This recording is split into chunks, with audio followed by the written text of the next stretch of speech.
Et c'est reparti pour Smart Bourse, votre double dose quotidienne de marché en direct sur Bismart. Chaque jour à la mi-journée, 12h30, 13h et en fin d'après-midi, la grande édition pendant 1 heure à partir de 17h. Au sommaire de cette édition ce soir, des marchés, des investisseurs qui restent sonnés par la série de séances particulièrement compliquées qu'on vient d'enchaîner. La séance d'hier notamment sur le marché américain et peut-être une séance d'alerte particulièrement importante. On y reviendra bien sûr avec nos invités de Planète Marché avec une question assez simple qui sera posée telle qu'elle. Est-ce que c'est une semaine décisive pour la suite sur les marchés? Est-ce que les investisseurs trouveront les arguments nécessaires pour reprendre pied après déjà 20% et plus de baisse sur un indice majeur comme le S&P 500 par rapport à son record historique de début janvier? Ou est-ce que non, le marché peut encore perdre pied au-delà de cette baisse déjà accumulée de 20%? C'est sans doute un des enjeux importants de cette semaine et une partie de la réponse sera peut-être apportée par la Réserve fédérale américaine demain soir avec une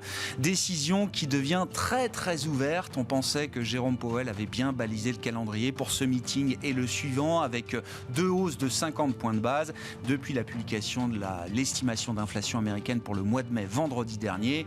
Et tout le travail est à refaire d'une certaine manière et le marché anticipe que désormais le scénario central est plutôt celui d'une hausse de 75 points de base délivrée demain soir par la Réserve fédérale américaine et pourquoi pas même 100 points de base puisque tout est possible aujourd'hui. Voilà donc ce qui anime les marchés en ce moment. On essaye de retrouver un peu nos esprits mais la séance est encore négative en Europe ce soir. Vous aurez les infos clés dans un instant avec Alix Nguyen et puis dans le dernier quart d'heure, le quart d'heure thématique, on s'intéressera justement à l'essor de la gestion thématique ces dernières années. Un style de gestion qui prend de plus en plus de place dans les portefeuilles et dans les allocations d'actifs et c'est le directeur général de Thematics Asset Management, Mohamed Amor, qui sera avec nous en plateau à partir de 17h45.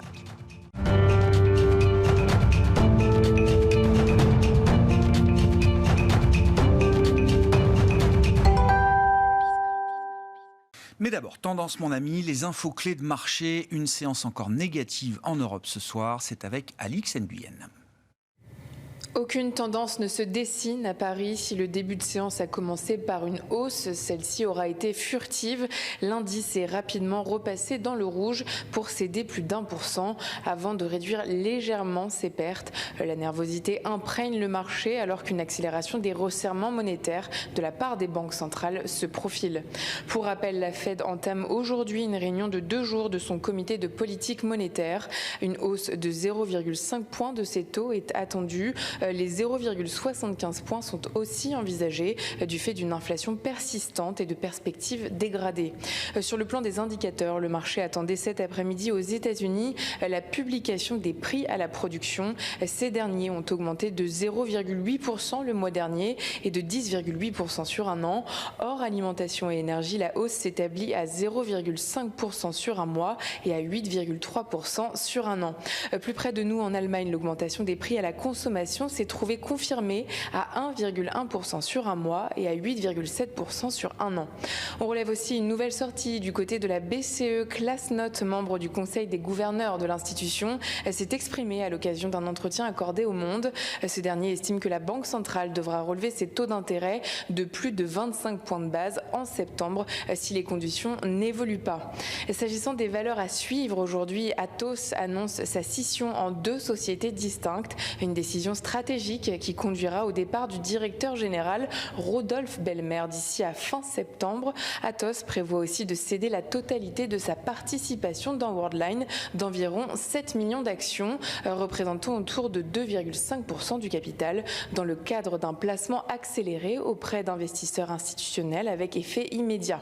Air France KLM annonce avoir bouclé son augmentation de capital de plus de 2 milliards d'euros, opération au sortir de laquelle le spécialiste mondial de la logistique CMA CGM détient 9% du capital du groupe de transport aérien. Et puis par opposition à la tendance, on remarque que Crédit Agricole, Société Générale et BNP Paribas avancent dans le vert, à l'image de l'indice Stoxx 600 des banques. Ce dernier reverdit après une chute de près de 10% en 5 jours. Demain, outre la décision de la Fed, de nombreux indicateurs américains et chinois rythmeront la séance. Tendance mon ami, 2 fois par jour à 12h30 et 17h, les infos clés de marché avec Alix Nguyen dans Smart Bourse sur Bismart.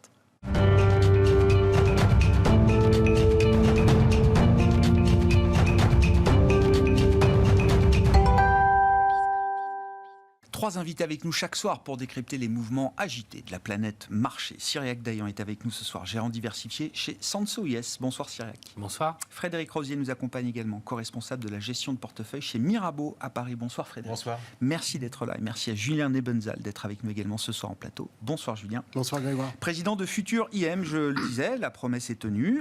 Est-ce que c'est une semaine décisive pour savoir si les investisseurs sont capables de reprendre pied après déjà 20% de baisse, l'idée d'un bear market officiel pour le S&P 500, ou est-ce qu'on est désormais à un moment où on peut perdre encore plus pied, sachant qu'on a une semaine d'échéance trimestrielle, donc peut-être des enjeux techniques, et puis une échéance monétaire avec la Fed demain soir. Visiblement, la séance d'hier à Wall Street mérite un peu d'attention peut-être pour évaluer la situation.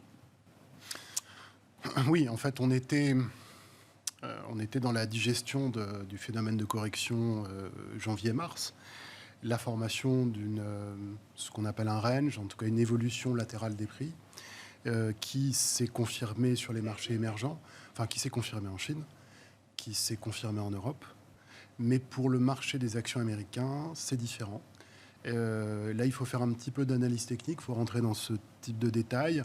On a eu l'apparition lundi matin d'un gap, donc c'était une absence de cotation entre, alors c'est un gap à la baisse, donc entre le plus bas de la semaine dernière et le plus haut de cette semaine, qui était l'ouverture de lundi. Et cette absence de cotation signifie en fait toujours un contre-pied des opérateurs. Et ce gap, il est hebdomadaire, il n'est pas quotidien, comme des gaps quotidiens, ça arrive, c'est pas fréquent, mais ça arrive. Il est hebdomadaire. Et il se situe justement sur la partie basse de la zone de consolidation. Donc, un analyste technique normalement constitué est obligé de conclure à la survenance d'un risque prévu pour certains, non prévu pour d'autres, mais en tout cas matériellement existant. Alors, ce risque, il a s'il se matérialise, il a deux formes. La première, c'est un départ immédiat à la baisse. Là aussi, l'analyse technique n'irait pas forcément dans ce sens, compte tenu du niveau de survente déjà atteint. Mais l'autre branche possible, c'est l'indication qu'on sera, d'ici quelques semaines ou peut-être quelques mois, plus bas que les niveaux qui ont déjà été cotés. Voilà ce que dit cet événement technique.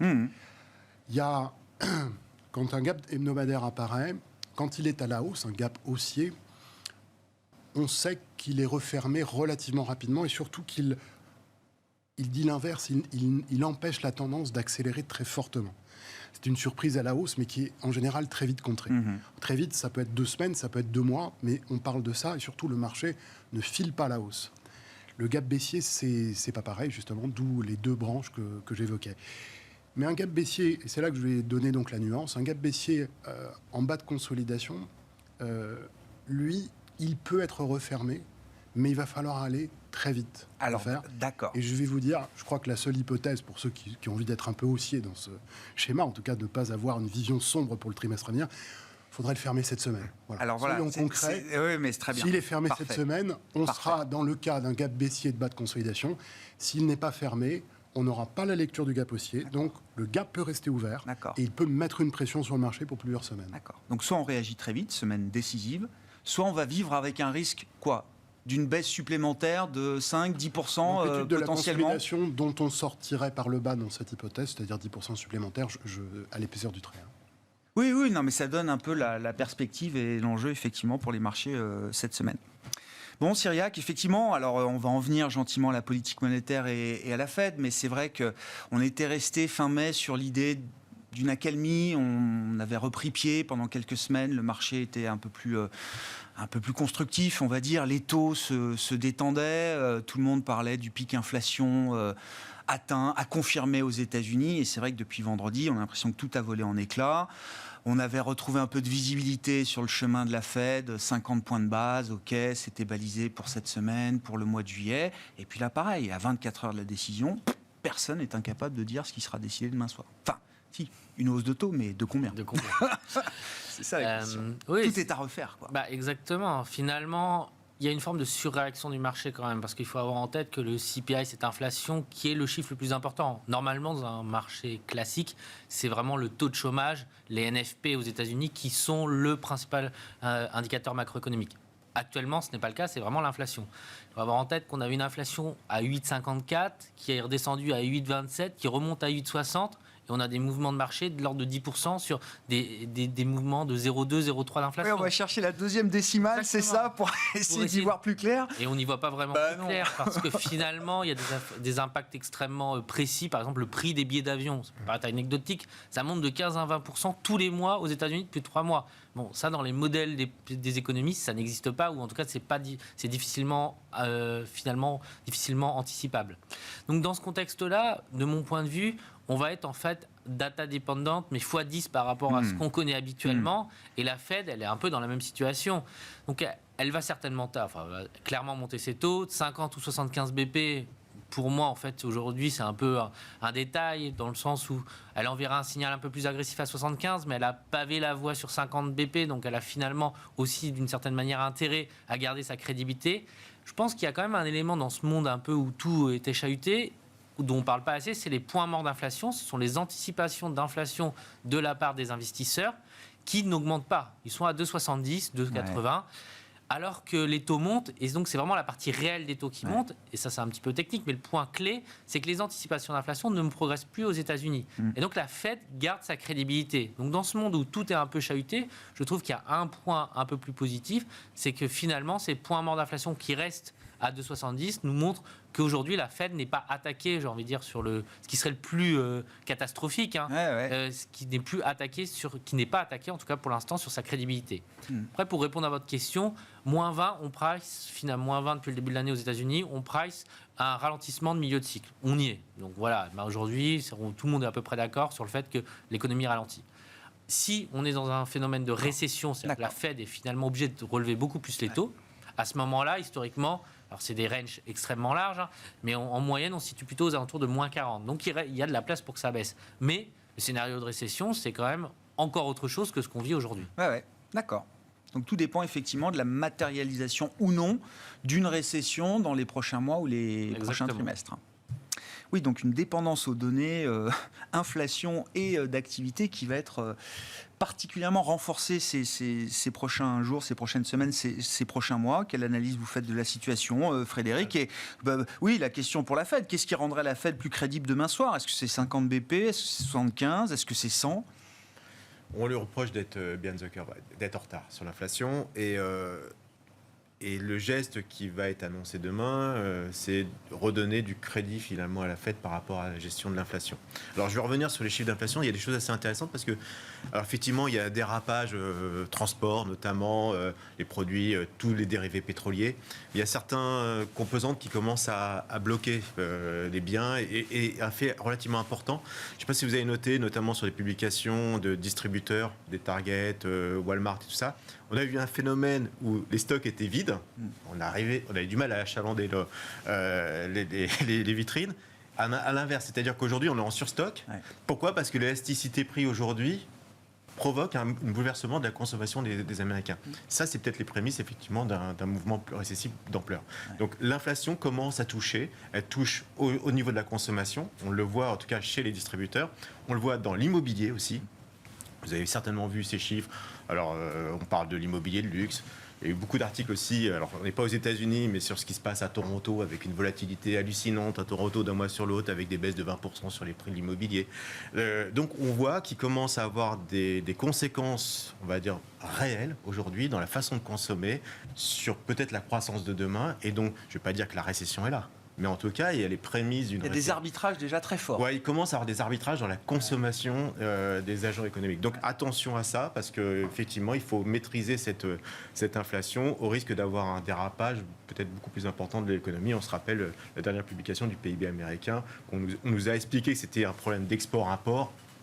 Il y a peut-être des choses beaucoup plus importantes, effectivement, à voir dans ces chiffres-là. Et si on prend le sujet, justement, par l'angle de la consommation et du consommateur américain, quel type d'activité, quel type de biens, quel type de services sont les plus en risque aujourd'hui? Parce qu'à la pompe, il faut payer quand même $5 en moyenne désormais pour faire son plein, enfin le gallon aux États-Unis. Et là, de ce point de vue-là, la demande, elle est encore... très solide, trop solide même peut-être pour... Bien sûr. Alors on voit par exemple il y a des mouvements assez forts sur le loisir, parce que ça peut être aussi un poste qu'on coupe. on a moins les moyens de voyager. Donc, effectivement, il y a des arbitrages. Dans ce cadre-là, il y a des choses qu'on arbitre moins. C'est l'alimentaire. La boisson résiste plutôt pas mal, généralement.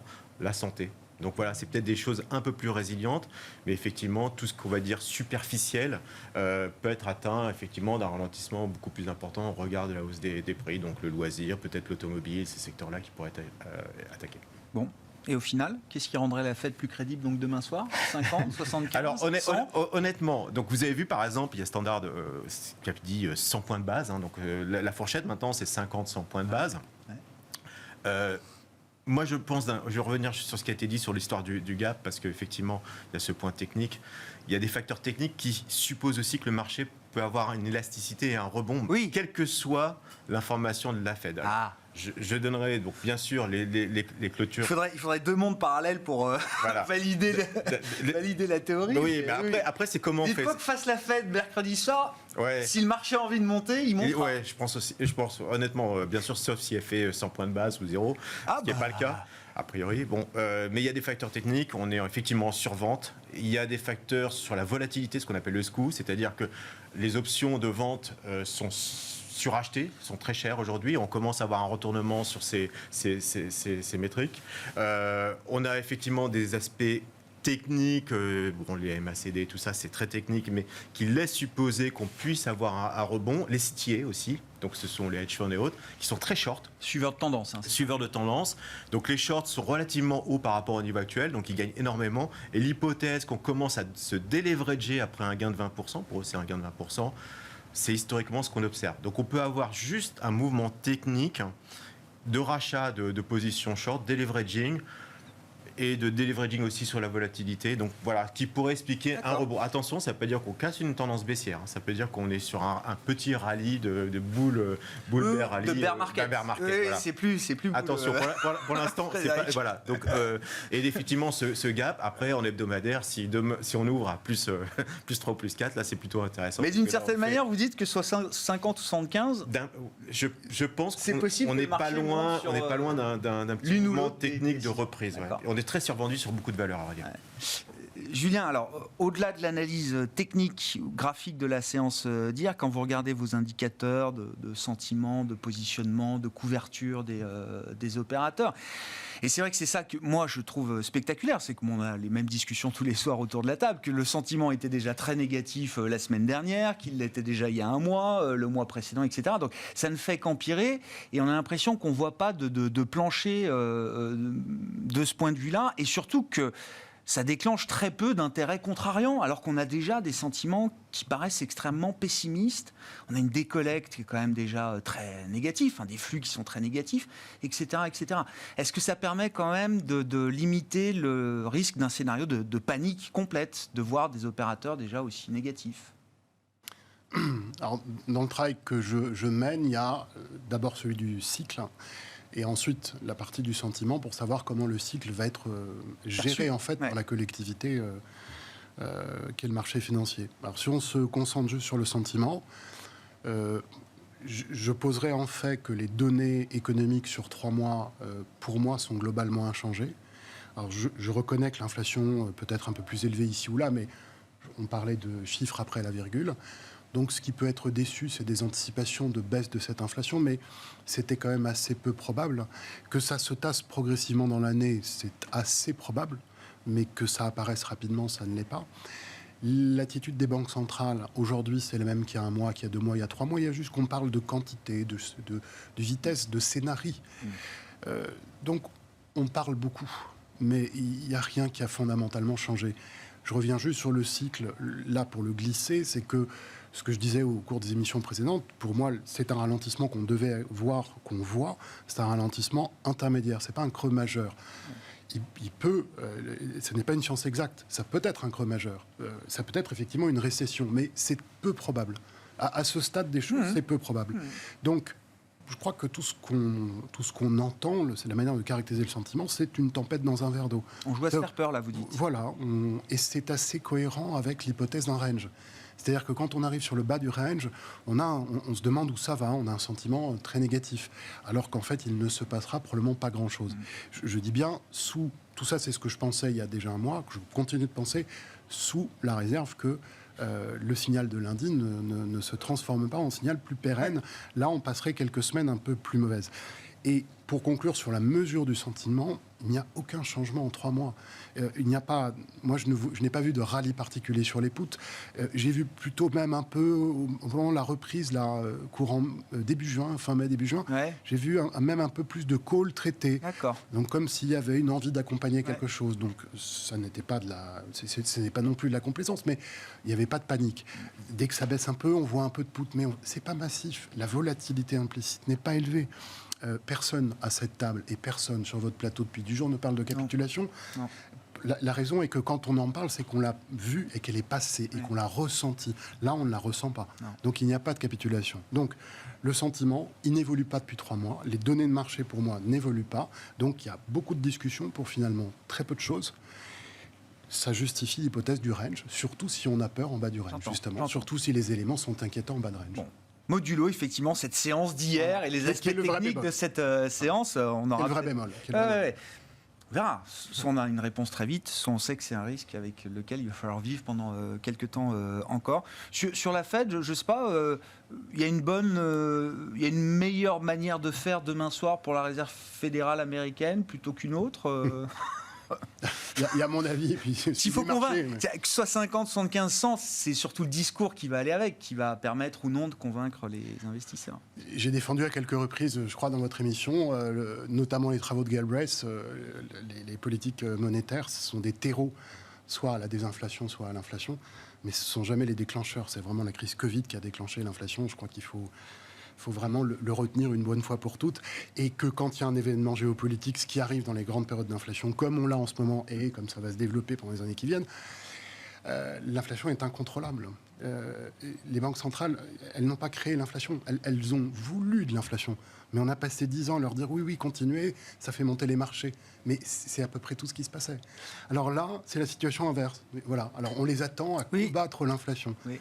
Mais quelle est la partie de cette inflation qui dépend des matières premières? Quelle est la partie qui est auto-entretenue?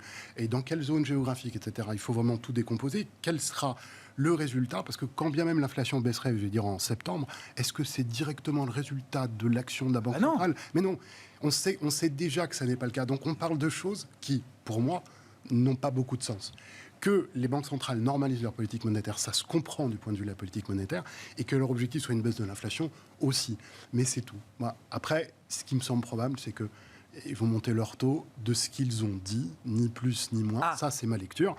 Parce qu'ils préserve la parole tenue, alors. Ils ne veulent pas perturber le marché, et je crois qu'ils ont bien acté aussi que le Michigan, l'indice du Michigan est à 50, l'ISM manufacturier, ça y est, il est tombé à 55, c'est-à-dire que le ralentissement, il est déjà là. Donc il va produire son effet. Donc moi, mon avis, c'est qu'ils ont plutôt... Donc il faut accepter encore quelques critiques, faire le dos rond quand on est Jérôme Powell, parce qu'on va s'en prendre plein la figure. C'est ce qu'on a dit, et d'ailleurs, on parlait behind the curve, d'être derrière la courbe, c'est quand même quelque chose qu'ils ont dit, les banques centrales européennes et américaines, il y a 3 ans, c'était la stratégie. C'était la stratégie explicite. Alors, bien sûr. Ils sont derrière la courbe. Voilà. Bon, Syriac 50, 75, il y a un bon cas par rapport à l'autre, ou c'est... Comme je disais, pour moi, c'est à peu près la même chose. Ce sera un symbole. Alors, non, mais vous avez raison. Et blague à part, ce qui a beaucoup bougé quand même depuis 3 semaines ou un mois, c'est le taux terminal. Oui. Je suis d'accord avec vous. 50, 75, on aura la réponse demain soir. La question, c'est jusqu'où on va, parce que demain, on va avoir les nouvelles projections économiques, les nouvelles projections de taux directeur. Le taux terminal, il était vu à 3%, il est vu maintenant à 4%. Ce mouvement-là, il s'est fait en 3 semaines, un mois sur les marchés. Mais imaginons que le CPI redescende à 5 ou 4, je peux déjà vous dire que votre taux terminal, il va redescendre à 3. D'accord. Donc tout ça, c'est data dependent. Je pense que moi, je suis plutôt dans le camp des 50 pour une question de crédibilité par rapport à ce qui a été dit. Parce que je pense que 75 finalement ou 50, c'est un débat. Mais par contre, s'ils font 50, c'est ce qu'ils avaient annoncé. D'accord. Réussir de délivrer ce qu'ils ont annoncé. Ensuite, on aura d'autres hausses de taux durant les prochains mois, ça c'est certain. La vraie question, c'est qu'au moment où l'inflation va commencer à baisser, si elle baisse, c'est quand même, je pense que la question, c'est le timing de ce mouvement-là. Est-ce que finalement, ils vont commencer à tourner la tête du côté de la croissance, de l'activité, en disant on est prêt à accepter une inflation un peu plus élevée et de ne pas aller sur des taux beaucoup plus élevés, je suis autour des taux directeurs à 3 ou 4, parce qu'on veut quand même garder un petit peu d'activité, parce qu'il faut toujours rappeler que la Fed, contrairement à la BCE, a 2 mandats, et pas uniquement la gestion de l'inflation, il y a aussi le chômage. Et donc, à ce moment-là, quand on va commencer à avoir des taux de chômage qui remontent un tout petit peu, à ce moment-là, est-ce que la Fed va garder finalement une politique extrêmement agressive ou pas ? Sachant, comme je disais, comme les break-even, les points d'inflation restent à 2,70, pour moi, il y a finalement, ils ont encore un chemin. Il y a un chemin possible. Il y a un chemin possible. Alors, il est étroit et je pense que pour le coup, pour prendre un terme d'option, ils sont θ négatifs. Ça veut dire que plus le temps passe, plus l'inflation reste élevée, plus le chemin se rétrécit. Ouais. Et donc, le chiffre de vendredi, il les arrange pas, c'est clair. Mais ça ne veut pas dire que la porte s'est complètement refermée. Et je pense que Powell va essayer d'avoir un discours un peu équilibré en disant... Bon, on attendait peut-être un peu mieux, mais notre big picture, elle n'est pas encore remise en cause en disant, voilà, on n'a pas une inflation non plus qui monte à 9 ou 10%. Et le dernier point, c'est que le pétrole, en effet, monter les taux pour faire baisser le pétrole, ça n'a pas d'intérêt, ça n'a aucun sens. Ce qui va se passer, c'est monter les taux pour casser l'activité, pour qu'on demande moins de pétrole. Et ça, c'est quand même un autre mécanisme. Et je pense que la Fed voit bien quand même que quand on regarde dans la décomposition, il y a des choses sur lesquelles on commence à avoir une amélioration assez notable. Et j'aurais envie de dire, c'est l'inflation Covid.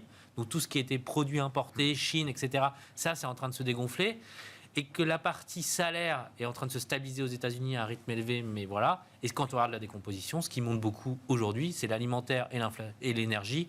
Et là-dessus, c'est pas parce que vous montez vos taux que dans 2 mois, ça va baisser. Vous dites que c'est pas le moment pour la Fed de craquer. De craquer dans le sens, je fais du 75, du 100 BP, je suis ce que le marché me demande, quoi. C'est pas le moment pour la Fed de craquer de ce point de vue-là. Là, je considère qu'elle n'a pas besoin aujourd'hui, elle n'a pas de nécessité de craquer parce que, comme je disais, on est sur une inflation qui a autour de 8,5 depuis 3 mois. On n'est pas sur elle n'explose plus, elle baisse pas, mais elle n'explose plus.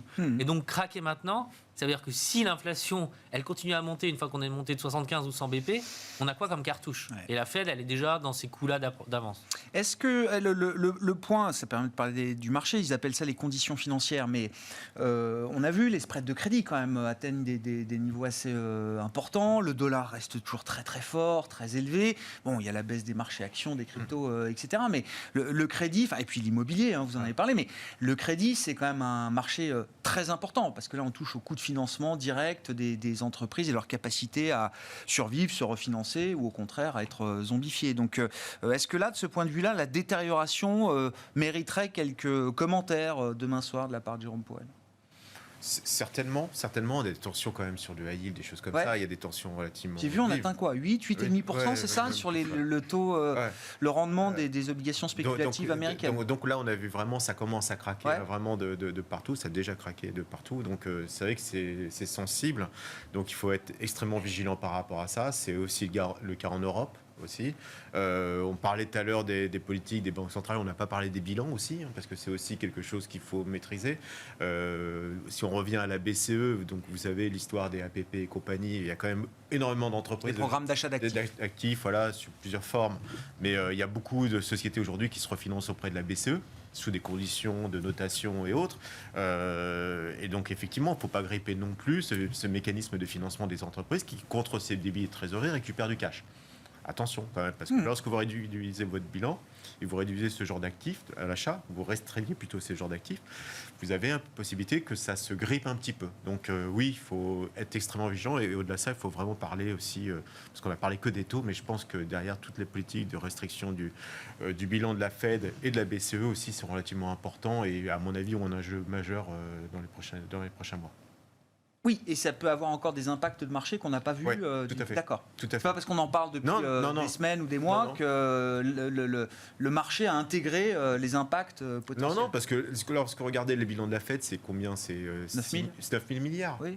Donc voilà, on a. Et c'est quoi les impacts auxquels il faut se préparer que le marché Le problème, c'est qu'on ne sait pas. On ne sait pas. Voilà, c'est que j'aimerais vous dire, on sait, mais pour l'instant, on sait alourdir un bilan. La BCE, c'est 3 200 milliards. c'est 200 c'est plus, milliards. c'est 7 Non, milliards. en plus depuis 2015. Ah oui, en plus, depuis d'accord. 2015, Oui, oui. donc c'est quand même l'équivalent d'un PIB allemand, tu vois, en taille.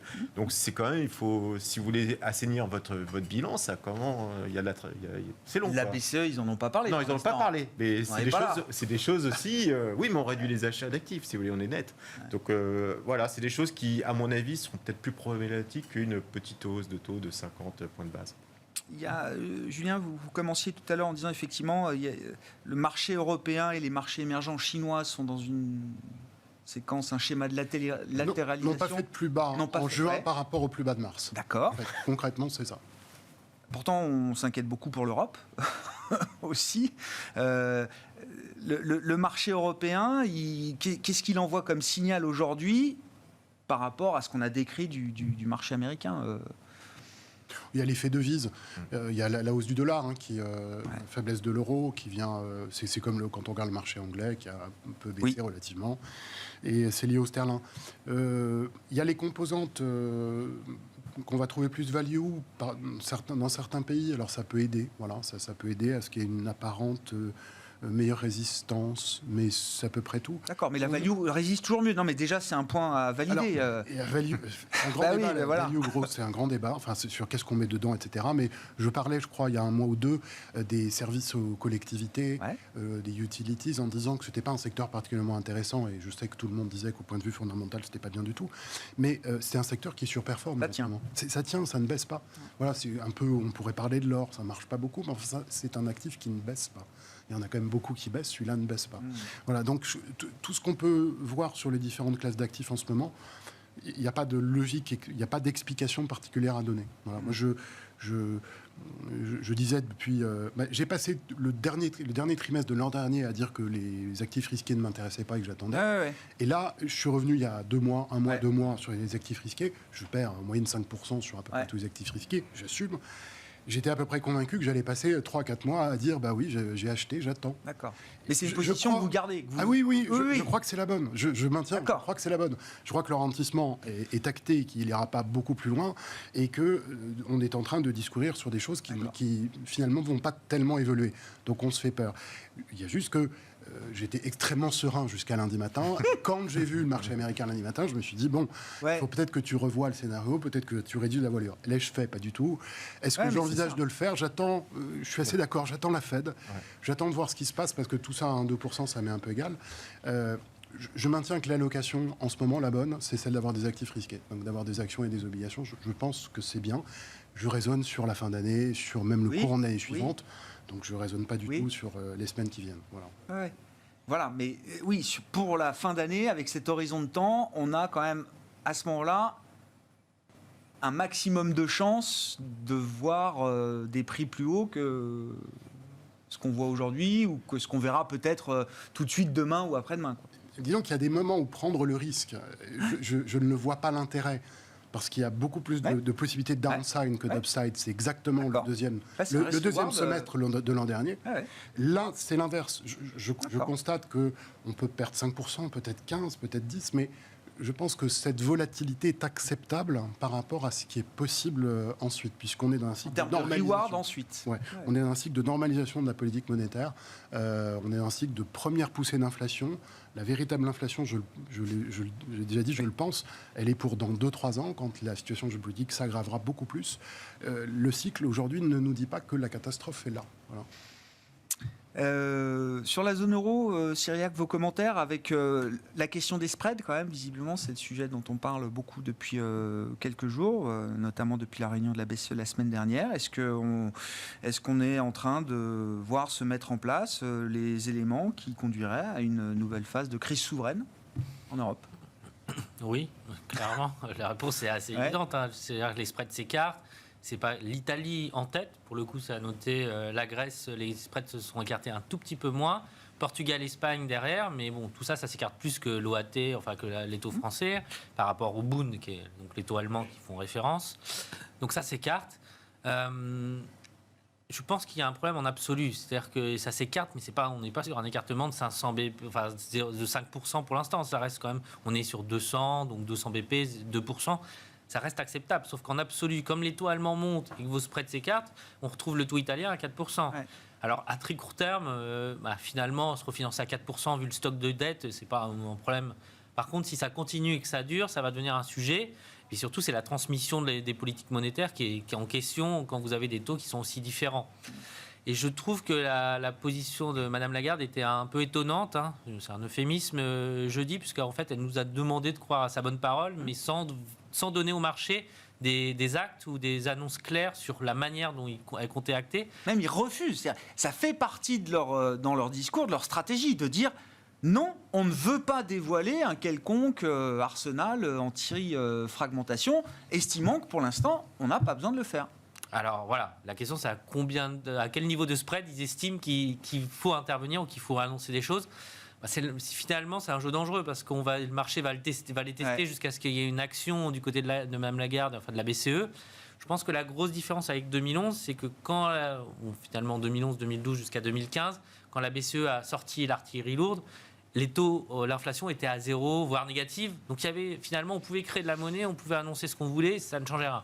Là, on va avoir un truc un peu bizarre. D'un côté, on monte les taux, on pense à réduire le bilan, mais on va quand même annoncer une sorte de programme spécial pour défendre les périphes. Mais on va être obligé de passer par là, parce que finalement, je pense qu'aucun pays de la zone euro a envie de vivre une nouvelle crise, des nouvelles craintes d'explosion de la zone euro.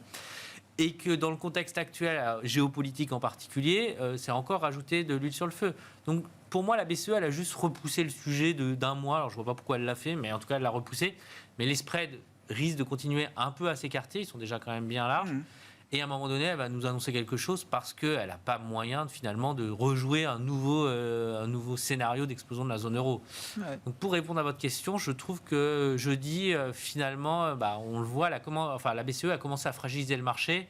Puis le CPI de vendredi aux États-Unis a achevé les investisseurs. Oui, ça a été le double coup dur de la semaine dernière qui s'est traduit, on le rappelle, par cette séance hier sur le marché américain. L'idée d'une crise souveraine, Frédéric, et puis effectivement à trop vouloir rester dans l'ambiguïté pour X ou Y raison. Est-ce que la BCE ne la donne pas au marché une carte joker pour venez me tester? Ouais, c'est ça, le marché teste un petit peu. Il y en a beaucoup, il y a eu des stratégies qui ont été faites d'ailleurs on se mettait sur les spreads Bund de l'Italie. Donc pour l'instant, ça coûte cher. Mais c'est ce qu'ils ont envie de voir, la BCE, aujourd'hui? Non, peut-être. Je ne sais pas, je pose sincèrement la question. Je ne pense pas pour l'instant. Effectivement, ils ont peut-être encore le temps. En tout cas, ils se donnent le temps pour réagir. Mais là, on a quand même des rendements aujourd'hui sur l'Italie à 4,10, 4,20 sur le 10 ans. Tant qu'on mutualise un peu les risques quelque part, c'est des niveaux de rendement qui deviennent attractifs, honnêtement. Je vous avoue qu'on a beaucoup de questions chez Mirabeau de clients sur l'opportunité d'aller sur la dette italienne. Ils y voient une opportunité. Oui. Voilà, après, je trouve que c'est trop... Tant mieux, parce qu'il va en falloir des achats. Ouais. Je trouve que honnêtement, c'est trop tôt, parce qu'on n'a pas testé réellement, pour le coup, parce que si on se souvient bien, l'écartement des spreads, le dernier écartement, c'était en mars 2020, c'est-à-dire au moment où l'Italie était le pays le plus attaqué par la crise Covid. Oui. Et donc, on a eu un élargissement relativement important. Donc, finalement, on revient dans une situation qui était la situation Covid. On n'est pas dans un stress absolu. Mais on est en période de stress. Donc ça veut dire que potentiellement, effectivement, ça peut encore un petit peu s'écarter. D'accord. Oui, donc la réponse aux clients, c'est pas de précipitation, pas d'urgence de ce point de vue-là.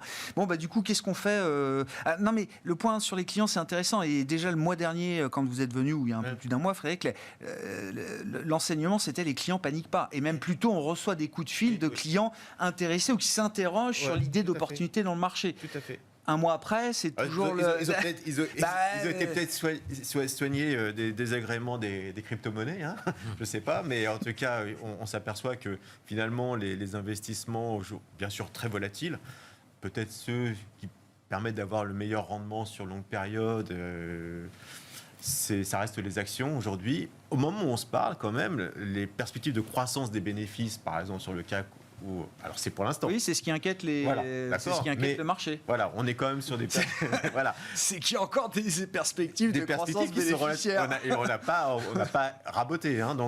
Donc c'est vrai que si on est sur ces croissances à 15-16% des bénéfices, alors on a vu par exemple des ajustements aux États-Unis, Microsoft qui commence à alerter. On parlait du dollar. Sur le Forex, Microsoft commence à souffrir d'un dollar trop fort. Ouais. Ça aussi, il faudra voir sur les sociétés américaines, parce que là, ça commence à vraiment coûter.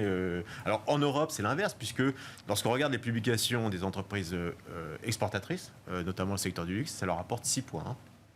C'est pas négligeable. Donc là, comme on a gagné en plus sur les dernières publications de 3 points par rapport à la parité euro-dollar, ça veut dire que cette partie-là, en termes de rentabilité, est plutôt favorable. Ouais, ouais.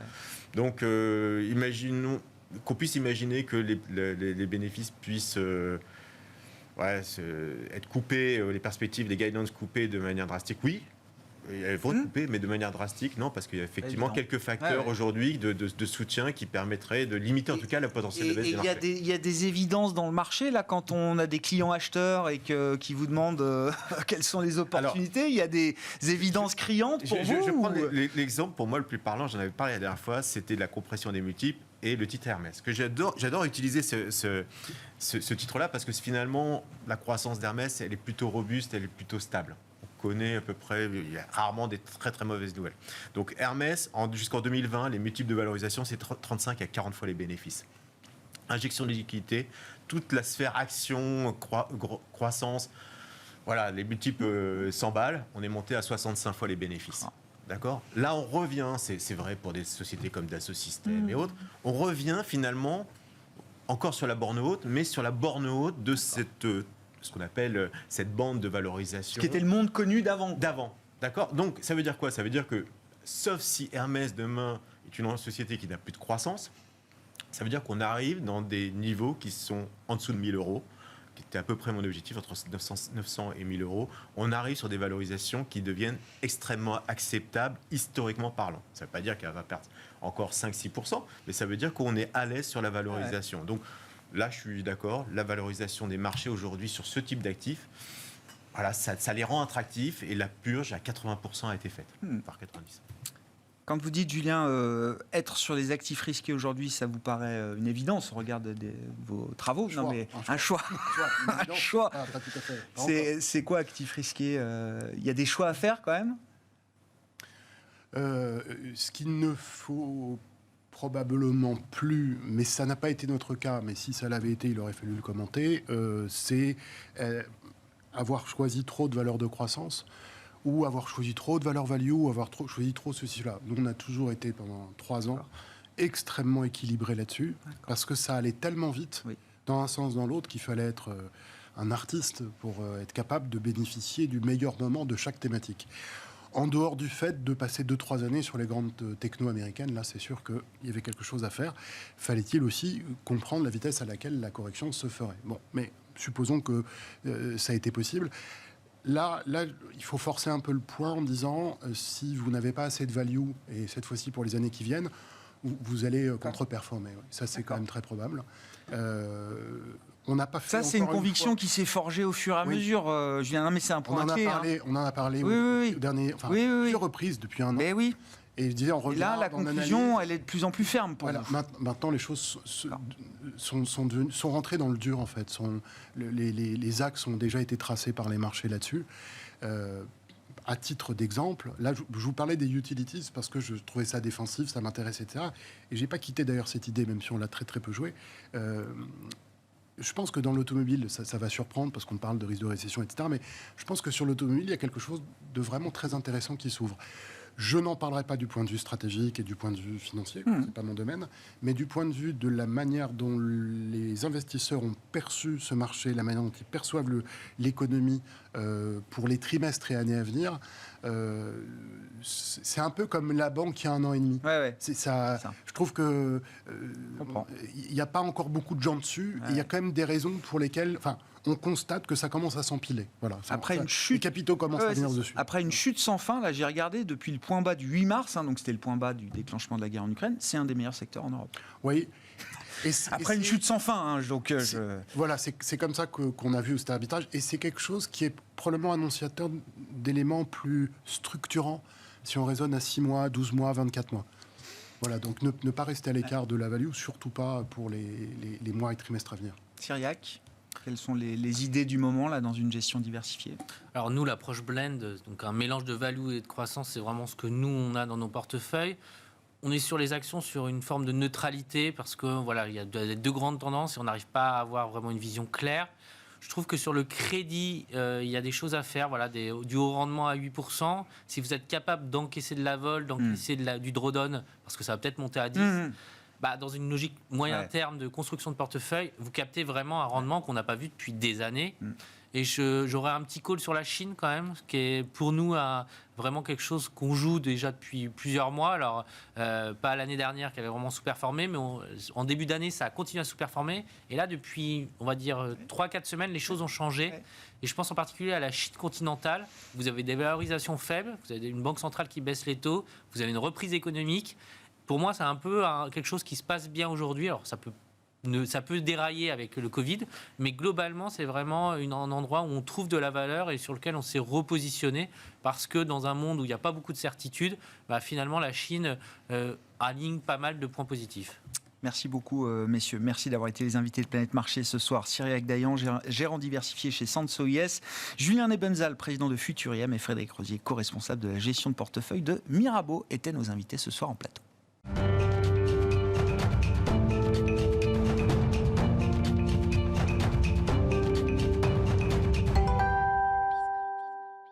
Le dernier quart d'heure de Smart Bourse, chaque soir, c'est le quart d'heure thématique. Le thème ce soir, c'est justement celui de la gestion thématique. L'essor de la gestion thématique et la place stratégique que représente aujourd'hui la gestion thématique quand on parle investissement et allocation d'actifs. Mohamed Amor est avec nous en plateau, le directeur général de Thematics Asset Management. Bonsoir Mohamed. Bonsoir Grégoire. Vous avez été, je crois, le premier invité du lancement de l'émission Smart Bourse. Alors, c'était pas tout à fait il y a 3 ans. Vous fêtez vos 3 ans aujourd'hui chez Thematics Asset Management. Je crois que la date officielle, c'est le mois de mars. Exactement, voilà. on a passé quelques semaines. Un peu plus de 3 ans. L'idée, c'était de nous raconter ce qui s'est passé pour vous en 3 ans, rapidement, et puis surtout de nous expliquer ce qui va se passer dans les 3 ans qui viennent, Mohamed. Eh bien, écoutez, avec joie, Grégoire. Ça a été 3 années remplies. Déjà, si on commence par un petit peu l'actualité et le contexte de marché, on a connu 3 années très riches. 2019, une année avec des marchés haussiers. Il a fallu surperformer et délivrer du rendement supérieur à ce que donnait le marché à nos clients. 2020, avec une année et un contexte totalement inédit, toute cette séquence sanitaire. 2021, une rotation du marché qui est plutôt allée vers les valeurs cycliques que les valeurs de croissance. Et 2022, ce qu'on est en train de voir... Prometteuse. Exactement. Avec un contexte macroéconomique qui est en train de changer, les taux qui augmentent, l'inflation. Ça a été 3 années très riches. Ça a été 3 années, en tout cas, nous, on l'a vécu en tant qu'entrepreneurs comme des très belles années. C'est des années pendant lesquelles nos clients nous ont fait confiance. On est passé de l'argent, du capital d'amorçage qui nous avait été fourni par notre partenaire Natixis Investment Manager, à peu près 150 millions d'euros, à un peu plus de 4 milliards d'actifs sous gestion fin décembre de l'année dernière. On en parlera maintenant, on pourra refaire une actualisation avec le contexte de marché, mais on est passé de 150 millions à 4 milliards, de 6 personnes à une vingtaine de personnes, 21 personnes précisément, dont 15 qui sont dédiées à l'investissement.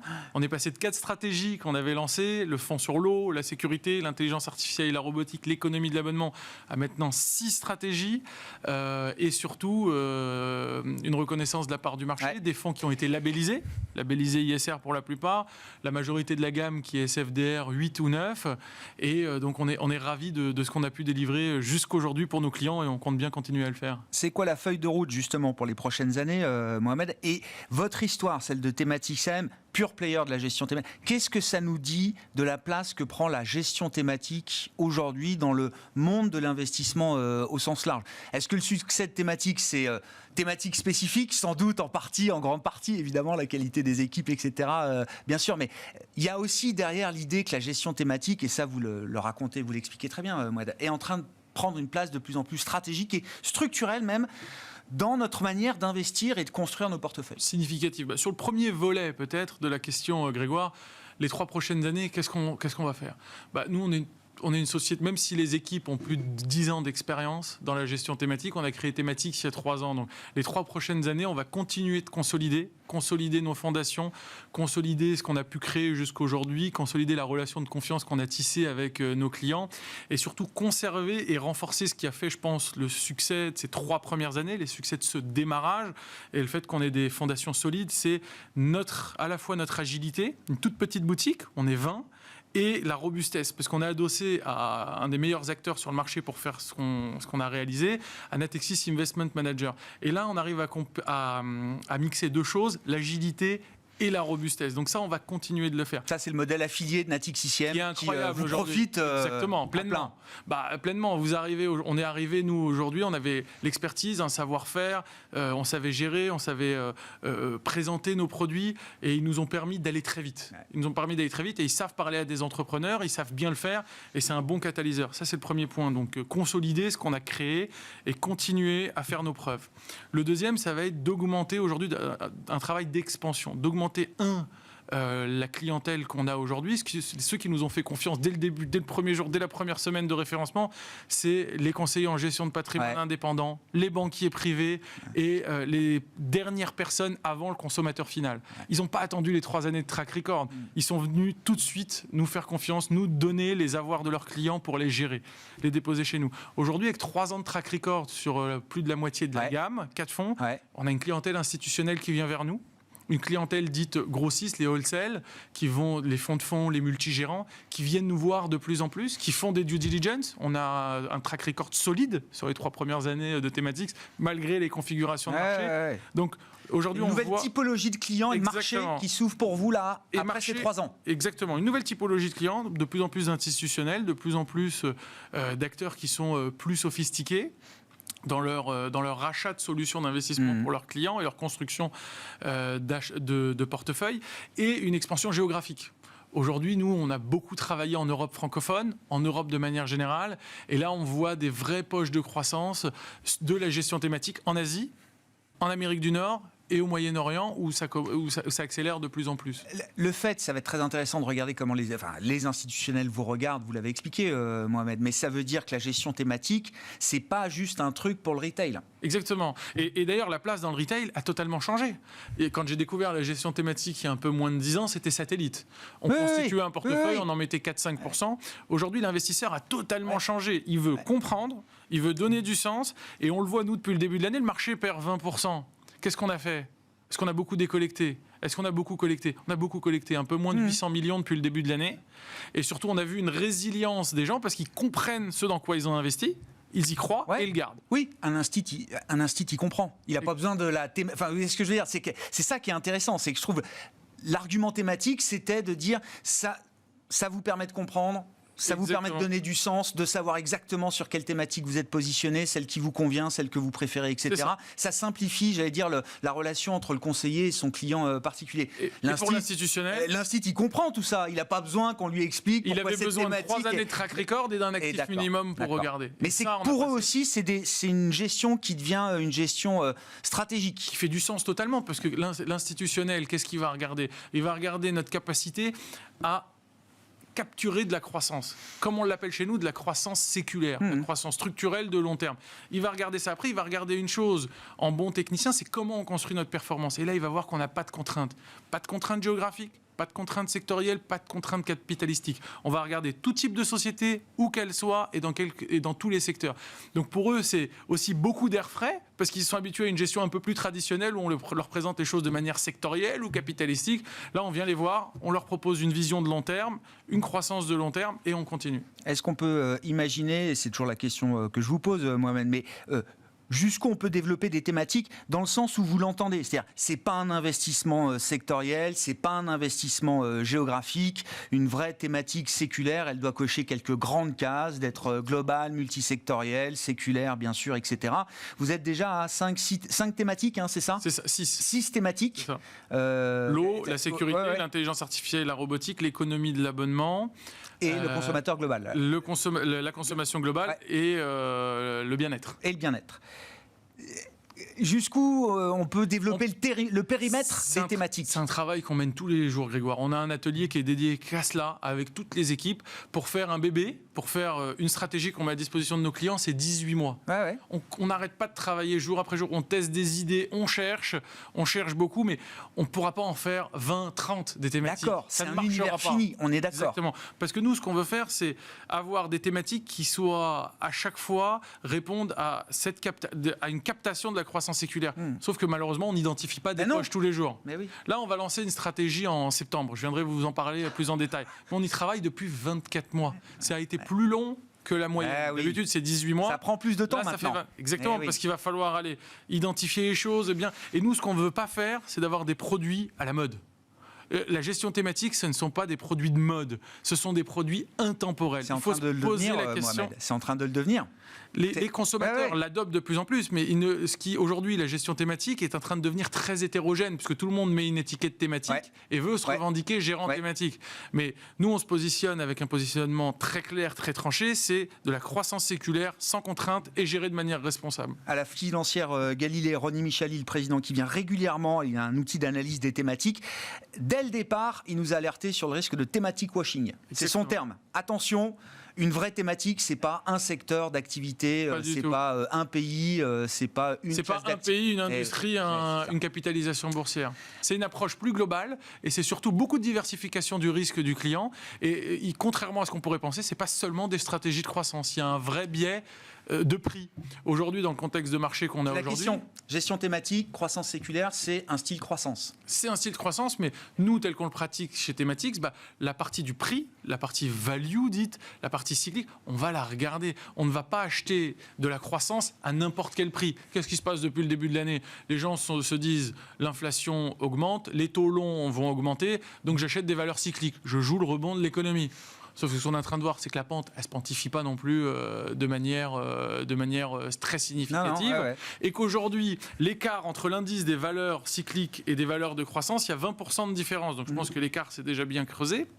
Et qu'aujourd'hui, une valeur cyclique qui a des fondamentaux moins bons, peut-être un produit moins bon, une capacité d'avoir un pricing power plus élevé, une visibilité sur les revenus qui est plus faible, coûte plus cher qu'une valeur de qualité et de croissance. Donc les acheteurs vont redevenir raisonnables, ils vont revenir sur des fondamentaux plus sérieux, ils sont déjà en train de le faire, parce que de payer cher quelque chose qui n'est pas de très bonne qualité, qui ne va pas forcément délivrer, il y a un moment, ça va s'arrêter. Comment on ne peut pas détailler toutes les stratégies, mais comment les fonds se sont comportés là, dans cette partie d'année compliquée, effectivement, pour les valorisations élevées, les multiples, la croissance? On a des fonds qui ont un vrai biais technologique, industrie, consommation discrétionnaire. Ils ont souffert.